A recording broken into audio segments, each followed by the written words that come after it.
مجید یا ایہا الذین آمنوا توبوا الی اللہ توبۃ نصوحا صدق اللہ العظیم وصدق رسولہ النبی الامین الکریم نحن علی ذلک لمن الشاہدین والشاکرین والحمد للہ رب العالمین۔ حضرات محترم، خطبہ مسنونہ کے بعد میں نے قرآن کریم کی ایک مشہور اور معروف آیت کریمہ تلاوت کرنے کا شرف حاصل کیا ہے۔ اس کا مفہوم اور مطلب سماعت فرمانے سے پہلے اصول برکت کے لیے ایک مرتبہ جھوم جھوم کر حدیث درود و سلام اور پیش کر لیں۔ اللہم صلی علی سیدنا و مولانا محمد البارک صلی اللہ علیہ وسلم علیہ یا رسول اللہ صلی اللہ علیہ وسلم۔ حضرات محترم، مجھ سے قبل آپ حضرات نے اپنے امام صاحب سے کچھ باتیں سماعت فرمائی اور میں انشاءاللہ آپ حضرات کا زیادہ وقت برباد نہیں کروں گا۔ 15-20 منٹ آپ حضرات کے سامنے حاضر ہوں، اس کے بعد انشاءاللہ پیر صاحب آئیں گے اور ان کا نورانی بیان سب نے سماعت فرمانا ہے۔ بہرحال میں اپنے موضوع کی طرف آتا ہوں۔ اللہ تبارک و تعالیٰ نے قرآن میں ارشاد فرمایا، یا ایھا الذین آمنوا توبوا الی اللہ توبۃ نصوحا۔ اللہ ارشاد فرماتا ہے کہ اے ایمان والو، اللہ کی بارگاہ میں توبہ کرو، اللہ کی طرف رجوع کرو اور ایسی توبہ کرو جو آنے والے وقت میں تمہارے لیے نصیحت بن جائے۔ یعنی اللہ تبارک و تعالیٰ نے انسان کو زندگی عطا فرمائی ہے، اور ایک بات ہمیشہ یاد رکھنا کہ جب اللہ تبارک، آپ حضرات کو میں مختصر اور شارٹ کٹ میں بتاتا ہوں کہ اللہ تبارک و تعالیٰ نے جب انسان کو پیدا فرمایا تو پیدا فرمانے کے بعد حضرت آدم علیہ السلام کو جب پیدا فرما دیا، اس کے بعد اللہ تبارک و تعالیٰ نے سارے فرشتوں سے کہا تھا کہ میرے آدم کے سامنے سجدے کے لیے جھک جاؤ، تو سارے فرشتے جھک گئے تھے، سب فرشتوں نے سجدہ کر دیا حضرت آدم علیہ السلام کے سامنے، لیکن ایک منع کر گیا، اس کا نام ابلیس ہے، جس کو شیطان کہا جاتا ہے۔ اس نے منع کر دیا اور یہ کہا اس نے کہ یا اللہ، تو نے مجھے آگ سے بنایا ہے اور اس انسان کو مٹی سے بنایا ہے، اور میں بڑا ہوں یہ چھوٹا ہے۔ اس نے اپنی عقلی دلیل دی اور کہا کہ مٹی کو جب آسمان کی طرف، اوپر کی طرف اچھالا جاتا ہے تو ہمیشہ نیچے کی طرف آتی ہے، اور آگ کو زمین پہ جلاتے ہیں تو وہ ہمیشہ اوپر کی طرف ہی اٹھتی ہے۔ شیطان نے اپنی عقلی دلیل سے کہا کہ یا اللہ، اس لیے میں اس سے بہتر ہوں، میں اس سے اچھا ہوں۔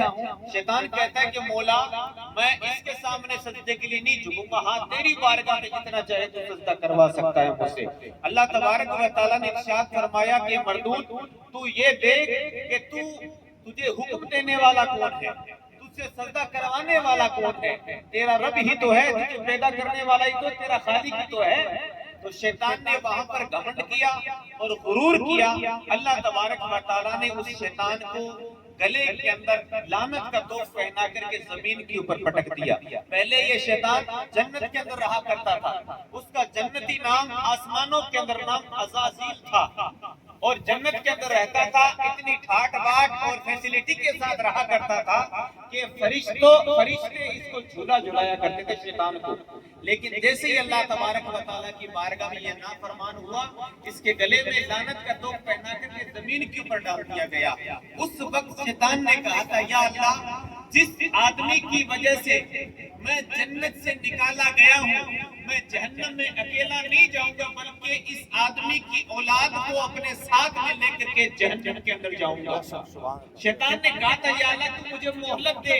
اللہ نے اس کو مہلت دے دی، اور روایتوں میں آتا ہے کہ شیطان جو ہے وہ انسان کے رگوں کے اندر خون کے ساتھ دوڑتا ہے۔ شیطان انسانی رگوں کے اندر خون کے ساتھ دوڑتا ہے۔ شیطان نے کہا تھا یا اللہ، میں تیرے بندوں کو، کئی بندوں کو بہکا کر کے جہنم کے رستے کے اوپر لے جا کر کے جہنم میں ان کو پہنچا دوں گا۔ اللہ نے ارشاد فرمایا کہ تو بہکاتا رہے گا، لیکن جب میرا کوئی بندہ ایک پچھتاوے کا آنسو بھی میری بارگاہ میں لے کر کے آئے گا، روئے گا، گڑگڑائے گا، اپنے گناہوں کے اوپر شرمندہ ہوگا، اپنے گناہوں کے اوپر پچھتاوا ظاہر کرے گا، تو میں اپنے اس بندے کے ایک آنسو کے بدلے اس بندے کے سارے گناہوں کو معاف فرما کر کے اس کو جنت میں ڈال دوں گا۔ یہ اللہ تبارک و تعالیٰ کے اوپر، ہم گناہگاروں کے اوپر اللہ تعالیٰ کا بہت بڑا کرم ہے اللہ تبارک و تعالیٰ کی بڑی ہمارے اوپر مہربانیاں ہیں، اس لیے اللہ نے قرآن میں ارشاد فرمایا اے ایمان والو اللہ کی بارگاہ میں توبہ کرو اور ایسی توبہ کرو جو آنے والے وقت میں تمہارے لیے نصیحت بن جائے۔ مطلب کیا ہے کہ آج ہمارے جو توبہ کرنے کا طریقہ کیا ہے، جیسے کوئی گناہ کا کام کر رہا ہے، کوئی انسان اس کو ٹوک دیتا ہے بھائی تو کیا کرے ہیں، تو وہ کہتے ہیں کہ منٹھا پوری توبہ توبہ تو، یعنی کان پکڑ لیا توبہ ہو گئی۔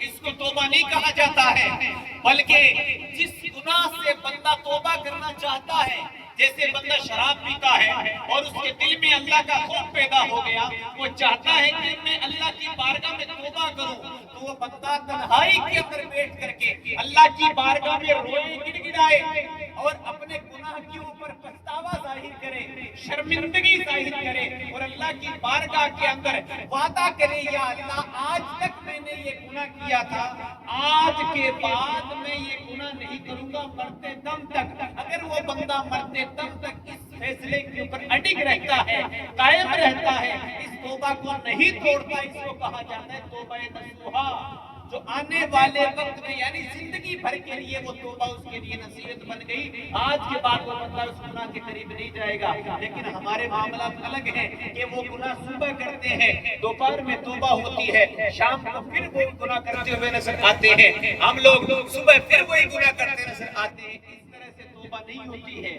لیکن جو انسان اللہ کی بارگاہ میں توبہ کر لیتا ہے، اور توبہ کرنے والے کا مقام کیا ہے؟ میرے نبی نے فرمایا، ہمارے تمہارے نبی نے فرمایا کہ میں اللہ کا حبیب ہوں۔ اللہ نے نبی نے کیا فرمایا کہ میں اللہ کا حبیب ہوں۔ حبیب کا مطلب اللہ کا پیارا دوست ہوں، اور نبی نے فرمایا کہ میں تو اللہ کا حبیب ہوں، لیکن جو نوجوان جوانی کے اندر توبہ کر لے گا وہ بھی اللہ کا حبیب ہے، وہ بھی اللہ کا پیارا دوست ہے۔ اللہ کا حبیب ہونا کوئی آسان بات نہیں ہے، آسان بات نہیں ہے۔ یہ نام ہمارے درمیان بولا جاتا ہے اس لیے آسان لگتا ہے، لیکن اللہ کا حبیب ہونا آسان نہیں ہے۔ اپنے جوانی کے اندر اپنے خواہشوں کی قربانی دینی پڑتی ہے، جوانی کے اندر اپنے خواہشات کو اپنے پسے پوست ڈال کر کے اللہ کی بارگاہ کے اندر اپنے اس طرح بے نیاز کو اللہ کی بارگاہ کے اندر نیاز مندی کا انداز پیش کرنا پڑتا ہے۔ نعرہ تکبیر، نعرہ رسالت، علماء اہل سنت، حضور سید حاتم شاہ صاحب قبلہ، نعرہ تکبیر، نعرہ رسالت۔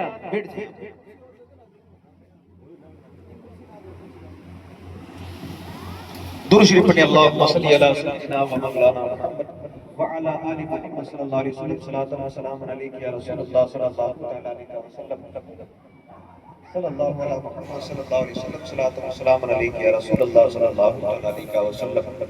حضرات محترم، اگر ہم نے توبہ کرنی ہے، اگر دل کے اندر ہمارے یہ اللہ تبارک و تعالی یعنی انسان کی زندگی کے اندر بار بار یہ موقع آتے رہتے ہیں، یعنی جب بھی انسان رات میں صبح سو کر کے اٹھتا ہے، رات میں سو جاتا ہے۔ آج ہم لوگ دنیا کے اندر کیا کہتے ہیں، بات ذہن میں آ گئی کہ کوئی بھی ہم لوگ کوئی بڑا کام کرتے ہیں، جیسے کسی کے پاس 10 لاکھ روپے ہے، 5 لاکھ روپے ہے، تو وہ ایک دوسرے سے مشورہ کرتے ہوئے نظر آتے ہیں کہ بھائی میرے پاس اتنی رقم ہے تو میں ان کو کس بزنس کے اندر میں اس کو انویسٹ کروں، تو لوگ ایک دوسرے سے مشورے لیتے ہیں۔ وہ مشورہ دیتا ہے کہ بھائی اس فلانے کام کے اندر رسک ہے، اس فلانے کام کے اندر پیسہ لگانے میں رسک ہے۔ ہم لوگ صرف دنیاوی دولت کے کھو جانے کو رسک سمجھتے ہیں، لیکن بزرگان دین کا طریقہ کیا تھا؟ وہ فرمایا کرتے ہیں، بزرگان دین فرماتے ہیں کہ ہم دنیا کے اندر سب سے بڑی رسک اس کو مانتے ہیں کہ ہم لوگ رات کے اندر سونے کے ٹائم بغیر توبہ کیے سو جاتے ہیں۔ سب سے بڑے رزق اس کو کہا جاتا ہے، کیونکہ ہم نے دیکھا ہے، تجربہ ہے، لوگوں کا دیکھا ہے، آپ کا بھی مشاہدہ ہوگا کہ آپ نے کئیوں کو رات میں سوتا ہوا دیکھا، لیکن فجر کے ٹائم ان کی آنکھ نہیں کھلی۔ صبح وہ لوگ سانس لیتے ہوئے نظر نہیں آئے تھے، ان کی سانسیں تھم چکی تھی۔ اس لیے کہا جاتا ہے رات میں سونے سے پہلے بندہ توبہ کر کے سوئے، صبح جب اٹھتا ہے اگر اللہ کے کرم سے آنکھ کھل جاتی ہے، اللہ کا شکر ادا کرے، اور اللہ تبارک و تعالیٰ نے تجھے ایک نئی زندگی عطا فرمائی ہے۔ توبہ کرنے والے ایسی توبہ کرتے ہیں کہ وہ اللہ کی بارگاہ کے اندر مقام بلند پا لیتے ہیں، اور اللہ تبارک و تعالیٰ کا یہ فرمان بھی ہے، قل یا عبادی الذین اسرفوا علی انفسہم لا تقنطوا من رحمت اللہ ان اللہ یغفر الذنوب جميعا۔ اللہ فرماتا ہے اپنے محبوب سے، اے محبوب تم فرما دو اپنے بندوں سے، اپنے امتیوں سے، اے میرے بندوں جنہوں نے گناہوں کے ذریعے سے اپنی جانوں کے اوپر ظلم کر لیا ہے، لا تقنطوا من رحمت اللہ، اپنے رب کی رحمت سے نا امید نہ ہونا، ان اللہ یغفر الذنوب جميعا، کہ تمہارا رب اللہ تبارک و تعالی تمہارے سارے گناہوں کو معاف فرما دے گا۔ اللہ کی رحمت سے جیتے جی جب تک یہ سانس ہماری چل رہی ہے، جب تک سانس چل رہی ہے، اللہ کی رحمت سے نا امید نہیں ہونا ہے، اور اس کے بارگاہ کی طرف ہمارا نفس جانے کو نہیں کہے گا، لیکن نفس کے اوپر قدم رکھ کر کے بزرگان دین فرماتے ہیں کہ جنت میں جانا آسان ہے، اگر تم نے ایک قدم اپنے نفس کے اوپر رکھ دیا، دوسرا قدم انشاءاللہ تیرا جنت کے اندر ہوگا۔ ایک بزرگ ہیں جن کو فضیل بن عیاض کے نام سے جانتے ہیں، ان کی توبہ کا جو واقعہ ہے وہ بھی ایک عجیب ہے۔ جو توبہ کی انہوں نے، اللہ جو توبہ کی ہے، اللہ تبارک و تعالی نے ان کو مقام بلند عطا فرمایا۔ وہ اپنی جو جوانی کے دنوں کے اندر، شروعاتی دنوں کے اندر وہ ڈاکو ہوا کرتے ہیں اور ڈاکہ ڈالتے ہیں، لوگوں سے مال لوٹتے ہیں۔ لیکن ایک دن کیا ہوا کہ اپنے وہ ساتھیوں کے ساتھ، اپنی ٹیم کے ساتھ کہیں ڈاکہ ڈالنے جا رہے تھے، تو وہ سردار تھے ڈاکوؤں کے، تو آگے آگے جا رہے ہیں۔ اب ذرا توجہ ہے نا ادھر، آپ وہ ڈاکو ہیں، وہ آگے آگے سردار ہیں ڈاکوؤں کے، وہ آگے آگے جا رہے ہیں اور ان کے ساتھی ان کے پیچھے پیچھے آ رہے ہیں۔ لیکن کیا دیکھتے ہیں کہ وہ ایک مسجد کے پاس سے گزرتے ہیں، ایک مدرسے کے پاس سے گزرتے ہیں، ایک کمرے کے اندر ایک قاری صاحب، ایک مولانا صاحب، مفتی صاحب، کوئی بھی مان لو، ایک عالم صاحب قرآن کی تلاوت کر رہے ہیں۔ قرآن کی تلاوت کیا کر رہے ہیں؟ یہی آیت پڑھ رہے ہیں، یا قل یا عبادی الذین اسرفوا علی انفسہم لا تقنطوا من رحمت اللہ ان اللہ یغفر الذنوب جميعا۔ اے بندوں جنہوں نے اپنے اوپر ظلم کیا ہے، وہ اللہ کی رحمت سے نا امید نہیں ہونا، اللہ تمہارے گناہوں کو معاف فرما دے گا۔ یہ آیت وہ قاری صاحب پڑھ رہے تھے اور وہ فضیل بن عیاض جو ڈاکو تھے، ان کے کانوں میں یہ آواز آئی، ان کے کانوں میں یہ آیت پڑھی، وہ عربی سمجھا کرتے تھے، تو وہ ان کے قدم رک جاتے ہیں۔ یعنی اللہ تبارک و تعالیٰ جس کو توبہ کی توفیق عطا فرما دیتا ہے، تو وہ جو انسان کچھ حاصل کرنا چاہتا ہے، تو وہ ایک کتے سے بھی درس عبرت حاصل کر سکتا ہے، ایک جانور سے بھی کچھ نہ کچھ سیکھ سکتا ہے۔ لیکن وہ قرآن کی تلاوت تھی، ان فضیل بن عیاض کے قدم رک جاتے ہیں، وہ واپس آتے ہیں، دروازہ کھٹکھٹاتے ہیں، اندر دیکھتے ہیں کہ غالب صاحب قرآن کی تلاوت کر رہے ہیں۔ فضیل بن عیاض اندر جاتے ہیں، سلام کرتے ہیں اور کہتے ہیں کہ حضرت آپ مجھے پہچانتے ہیں؟ تب قاری صاحب نے کہا کہ حضرت میں نہیں جانتا۔ کہ آپ کیسے پہچانو گے؟ کیونکہ ہم تو ڈاکو ہیں اور مجھے فضیل بن عیاض کہتے ہیں۔ آپ نے تو میرا چہرہ بھی نہیں دیکھا ہوگا، کیونکہ ہم لوگ چہرے کو ڈھانپ کر کے لوگوں کے اندر ڈاکہ زنی کرتے ہیں۔ تو کہتے ہیں کہ حضرت بتائیں کیا کام ہے؟ تب انہوں نے کہا کہ آپ قرآن کی تلاوت کر رہے تھے کہ اے بندو جنہوں نے اپنے جانوں پہ ظلم کر لیا ہے، وہ اللہ کی رحمت سے نا امید نہیں ہونا ہے، جنہوں نے گناہ کر لیا ہے اللہ ان کے گناہوں کو معاف فرما دیتا ہے۔ تب ان ڈاکو نے پوچھا، فضیل بن عیاض نے پوچھا، حضرت کیا یہ آیت سب کے لیے ہے؟ کیا سب کے لیے ہے؟ قاری صاحب نے کہا یہ مطلق آیت ہے، سب کے لیے ہے۔ جو انسان توبہ کرے گا اللہ ان کے گناہوں کو معاف فرما دے گا، اللہ کی رحمت سے امید رکھنی ہے۔ تب انہوں نے کہا کہ اگر میں اتنی سالوں تک ڈاکہ زنی کرتا رہا، اگر اب میں رب کی بارگاہ میں توبہ کروں، کیا ہمارا رب میرے گناہوں کو معاف فرما دے گا؟ فرما دے گا۔ تو انہوں نے کہا ہاں یہ آیت عام ہے، مطلق ہے، آپ توبہ کریں اللہ تعالیٰ سارے گناہوں کو معاف فرما دے گا۔ فضیل بن عیاض نے اپنے دستار کو اتارا، اس عالم صاحب کے قدموں میں رکھا، اپنے پاس جو اسلحہ تھا، جو ہتھیار تھا، ان کے قدموں میں رکھا ہے اور کہتے ہیں کہ حضرت ویسے تو میں نام کا مسلمان ہوں، لیکن آج مجھے سرے سے آپ کلمہ پڑھا کر کے میرے ایمان کو تازگی بخش دیں اور مجھے کلمہ پڑھا کر کے پورے اسلام کے اندر داخل فرما دیں۔ آج کے بعد میں اس ڈاکہ پڑھنے سے، ڈاکیہ زنی سے میں توبہ کرتا ہوں۔ وہ توبہ کر لیتے ہیں اور توبہ کر کے کے باہر آتے ہیں، اپنے ساتھیوں سے کہتے ہیں کہ بھائیو تمہاری مرضی ہے، لیکن آج کے بعد میں نے تو توبہ کر لی ہے، آج کے بعد میں ڈاکو نہیں رہوں گا، میں ڈاکہ زنی نہیں کروں گا، ڈاکہ نہیں ڈالوں گا۔ تب ساتھیوں نے کہا کہ حضرت آپ ہمارے سردار ہوا کرتے تھے، آپ ڈاکہ ڈالنے میں سردار ہوا کرتے تھے، تو یہ کیسے ہو سکتا ہے کہ آپ اکیلے توبہ کر لیں؟